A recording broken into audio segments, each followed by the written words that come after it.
اعوذ باللہ من الشیطان الرجیم بسم اللہ الرحمن الرحیم الحمد للہ رب العالمین الصلاة والسلام علی اشرف الخلق محمد وآلہ الطیبین الطاہرین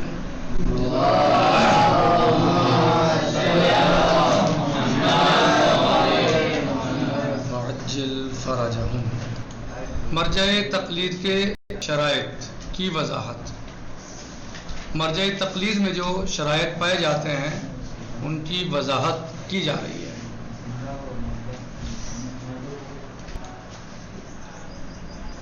نمبر 1، عادل وہ شخص ہے جو تقوی کی اس بلند منزل پر ہو کہ تمام واجبات کو انجام دیتا ہو اور محرمات سے پرہیز کرتا ہو۔ عادل ہونے کا مطلب کیا ہے؟ عادل وہ شخص ہے جو تقوی کی اس منزل پر ہو کہ تمام واجبات کو انجام دیتا ہو اور محرمات سے پرہیز کرتا ہو۔ عادل ہونے کا کیا مطلب ہے؟ عادل وہ شخص ہے جو تقوی کی اس منزل پر ہو کہ تمام واجبات کو انجام دیتا ہو اور محرمات سے پرہیز کرتا ہو، اسے عادل کہا جاتا ہے۔ کیا کہا جاتا ہے؟ عادل کہا جاتا ہے۔ تو یہ عدالت کا مطلب ہے۔ عادل ہونے کا مطلب ہے کہ محرمات سے پرہیز کرتا ہو اور واجبات کو انجام دیتا ہو۔ جس کی عدالت کی پہچان کا طریقہ یہ ہے، اب کیسے پہچانے عدالت کو؟ کہ اس کا طریقہ یہ ہے کہ گناہ کبیرہ کو انجام نہ دیتا ہو اور گناہ صغیرہ پر اصرار نہ کرتا ہو۔ گناہ کبیرہ کو انجام نہ دیتا ہو، جھوٹ بالکل نہ بولتا ہو، دھوکے بازی بالکل نہ کرتا ہو، اور جو دیگر گناہ کبیرہ ہیں وہ بالکل نہ انجام دیتا ہو، فاحشات کو انجام نہ دیتا ہو، اور جو صغیرہ ہیں ان پر اصرار نہ کرتا ہو، یعنی ان کو بار بار انجام اصرار نہ کرتا ہو، یعنی ان کو بار بار انجام نہ دیتا ہو، ان پر اصرار نہ کرتا ہو، یعنی بار بار انجام نہ دیتا ہو۔ تو اگر آپ سے پوچھا جائے کبھی کہ عادل ہونے کا مطلب بتائیے، عادل کیا ہے؟ مرجع تقلید کو عادل ہونا چاہیے، یعنی کیا مطلب عادل ہونا چاہیے؟ تو آپ کو یہی بتانا ہے کہ عادل وہ شخص ہے، یا مرجع تقلید کے عادل ہونے سے مقصود اور مطلوب اور مراد یہ ہے کہ وہ تقوی کی اس بلند منزل پر ہو کہ تمام واجبات کو انجام دیتا ہو اور محرمات سے پرہیز کرتا ہو۔ پہچانے کیسے؟ کہ گناہ کبیرہ کو انجام نہ دیتا ہو اور صغیرہ پر اصرار۔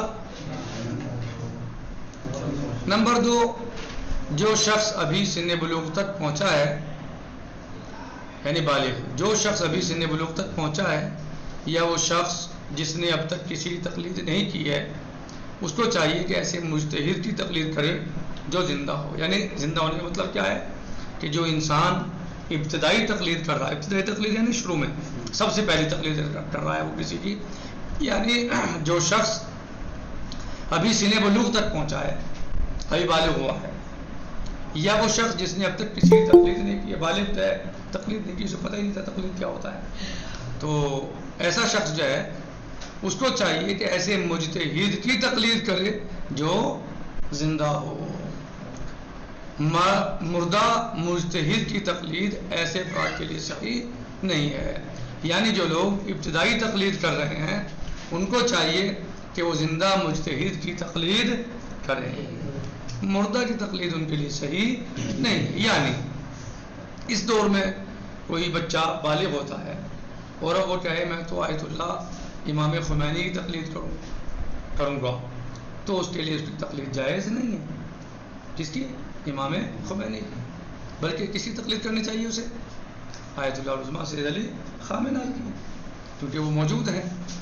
کوئی یہ کہے کہ میں آیت اللہ خوئی کی تقلید کرنا چاہتا ہوں جو ابھی بالغ ہوا ہے، یا اس نے اب تک تقلید نہیں کی تو اسے پتہ نہیں تھا۔ مثلا اگر کوئی بزرگ آیت اللہ خوئی یا امام خمینی کی تقلید کرتا تھا اور وہ ان کی رحلت اور وفات کے بعد یہ چاہتا تھا کہ میں انہی کی تقلید پر باقی رہوں، تو اگر اس وقت کا زندہ مجتہد اجازت دے دے تو کوئی مشکل نہیں ہے، باقی رہ سکتا ہے۔ یعنی اگر وہ اس وقت، جیسے بہت سارے لوگ رہے باقی جو اس وقت کے زندہ مجتہد تھے، آئے مثلا انہوں نے اجازت دے دی کہ آپ ان کی تقلید پر باقی رہ سکتے ہیں، لیکن نئے جو مسائل ہیں ان میں ظاہر سی بات ہے وہ زندگی کی طرف رجوع کرے گا۔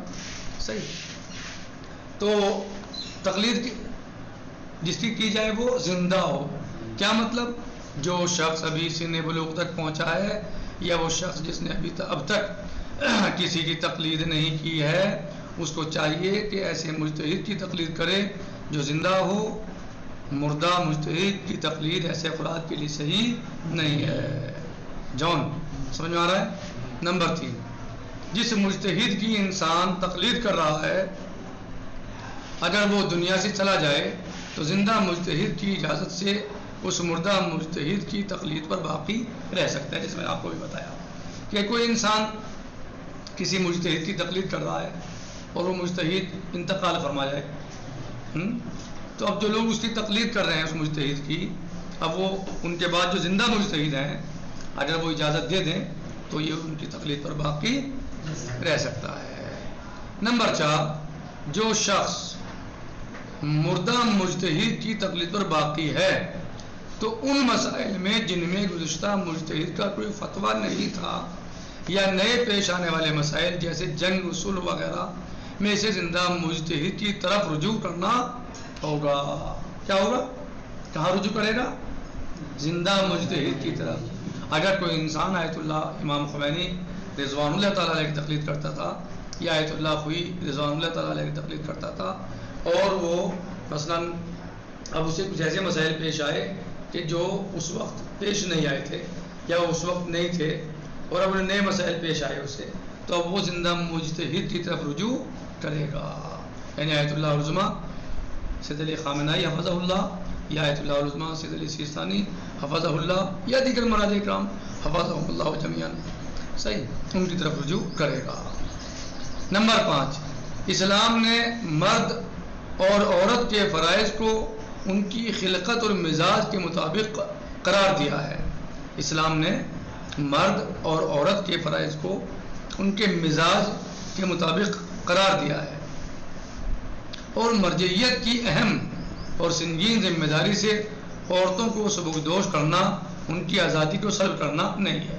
ہو سکتا ہے کوئی یہ کہے کہ بھائی عورت کیوں مرجع نہیں بن سکتی، یہ تو اس کی آزادی کو چھین لینا ہے، اس کے حق کو چھین لینا ہے. نہیں، اس کے حق کو چھیننا یا آزادی کو چھیننا نہیں ہے، بلکہ اسے یہ ذمہ داری نہیں دی اللہ نے. اسلام نے یہ ذمہ داری نہیں دی ہے کہ وہ اتنا بڑا یہ بھاری بوجھ اٹھائے، بلکہ یہ ذمہ داری مردوں کے حوالے کی ہے کہ وہ محنت کر کے پڑھیں، اجتہاد کے منزل کو فائز ہوں، درجہ اجتہاد تک پہنچیں اور اس بارے گناہ کو برداشت کریں، اس بوجھ کو اٹھائیں. عورتوں کو اس سے سبکدوش کر دیا ہے تو لہذا اس سے ان کے اوپر تخفیف کی ہے، نہ کہ ان کو جو ہے وہ حق چھین لیا. کیا کیا ہے؟ تخفیف کی ہے، ان کو ذمہ داری نہیں دی ہے، نہ کہ ان سے حق چھین لیا ہے.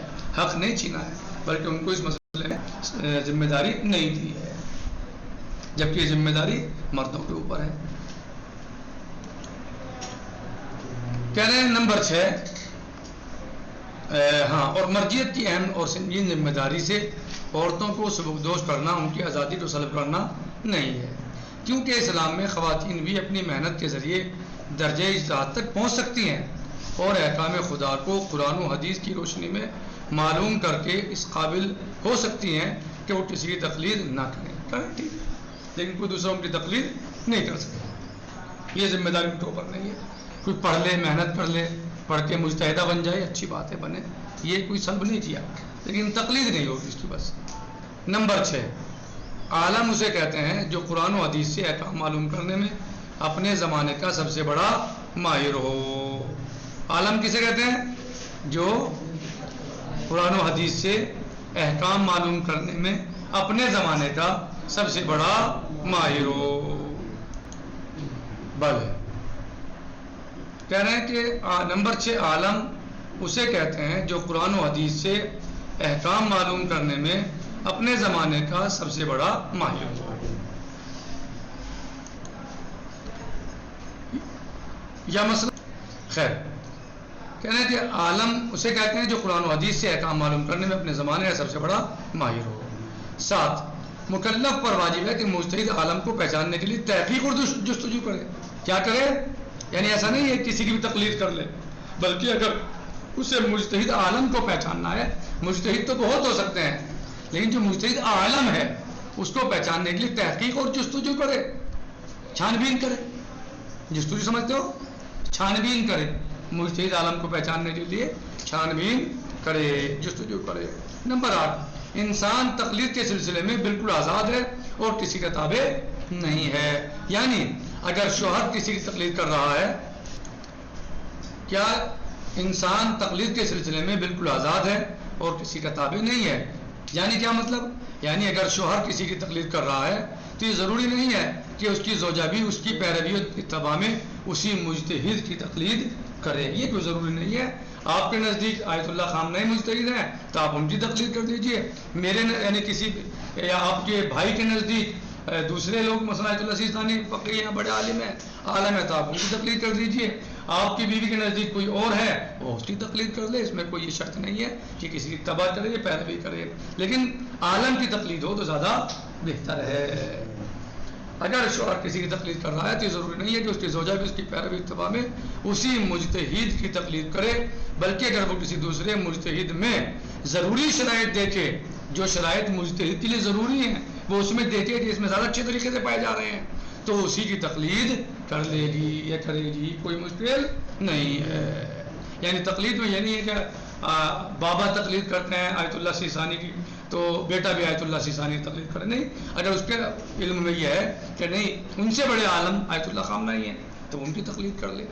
کسی کی نظر میں یہ ہے کہ نہیں آیت اللہ سیستانی، مطلب نظر سے مطلب یہ ہے کہ اسے پتہ ہو، علم ہو، اس کے بعد معلومات ہو یہ کہ نہیں بڑے عالم یہ ہیں، تو جس کو جو بڑا عالم معلوم ہو، محسوس ہو، وہ اس کی تقلید کر دے. والحمدللہ رب العالمین، والسلام علیکم ورحمۃ اللہ وبرکاتہ. فی امان اللہ. خدا حافظ.